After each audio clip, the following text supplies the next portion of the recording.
Hello, my miracles. How are you doing? This is going to be like another random video. I read books a lot, and lately, almost constantly, I read a lot. I don't know. Sometimes I get really obsessed with picking up a book instead of just picking up my tablet and watching movies. I think it really opens up your mind to a lot of different things. So, I don't do book reviews on the channel because I do get so caught up in a book that I kind of lose myself. So this is one book review that I really want to share with you. And this book has affected me very deeply, and that is A Mother's Reckoning. This is Sue Klebold, which is Dylan Klebold's mother. And if you do not know the name Dylan Klebold, I am surprised, but I'm going to share with you a little bit. I'm going to go into reading the back of the book, sharing my thoughts and feelings with you, and kind of giving you like my recommendation on if you should read this book or not. On April 20th, 1999, Eric Harris and Dylan Klebold walked into Columbine High School in Littleton, Colorado, where they killed 12 students and a teacher and wounded 24 others before taking their own lives. For the last 17 years, Sue Klebold, Dylan's mother, has lived with the indescribable grief and shame of that day. How could her child, the promising young man she had loved and raised, be responsible for such horror? And how, as his mother, had she not known something was wrong?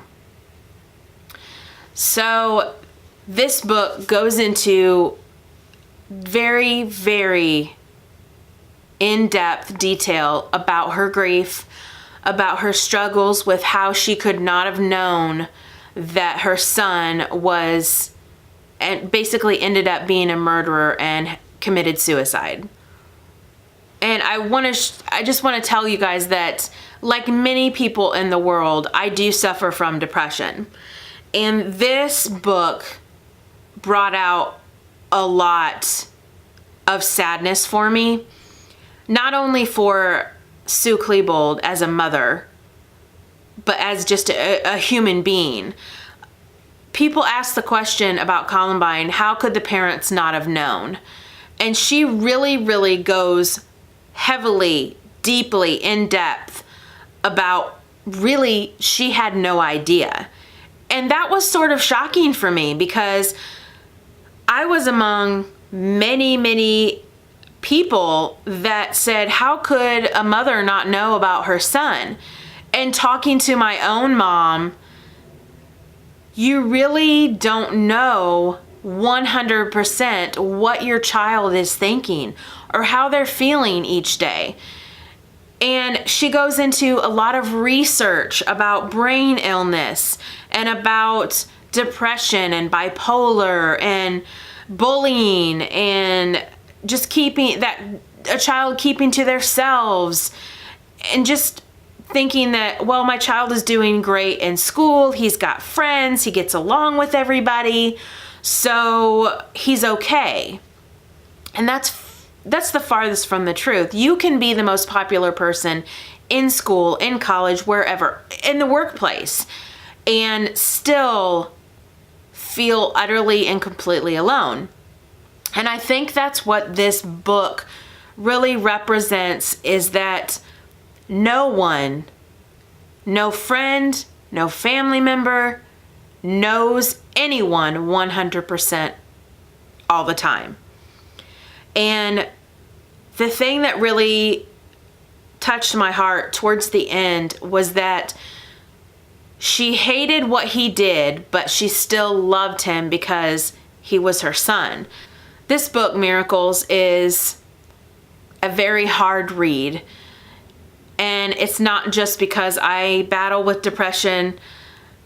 Anybody who reads this and doesn't feel deeply saddened, I don't know about them. But this book kept me up for the whole week. I did not get hardly any sleep. And I was very, very depressed. I was sad. And I thought about reading this and just getting it out of my book library and moving on. But I'm going to keep this because it is a reminder of, really, you have no idea who people are in your life. And my heart goes out to Sue Klebold because now she is really heavily involved in suicide prevention. And I really respect that. And now, instead of looking at the parents and asking, oh, well, they should have known, this has opened my eyes. And I don't think that anymore. I think you just don't know the people in your life 100%. And sometimes that's good, sometimes that's bad. But so do I recommend this book to my miracles? Yes, I do. I recommend A Mother's Reckoning by Sue Klebold, living in the aftermath of tragedy. That sentence really throws it out there. Living in the aftermath of tragedy. It does have some very limited pictures, which I really, really enjoyed. It shares Dylan as a little boy, and the prom picture that's probably very widely known. But so once again, this book has really opened my eyes, and I absolutely am glad that I read it, even though I stayed up most of the week. So I hope you guys enjoyed this random book review, and I love you. If you are not yet a miracle, click that subscribe button, watch a miracle happen, click the notification bells, like this video. I love you guys so much, and I will see you very, very soon. Goodbye. Bye, guys.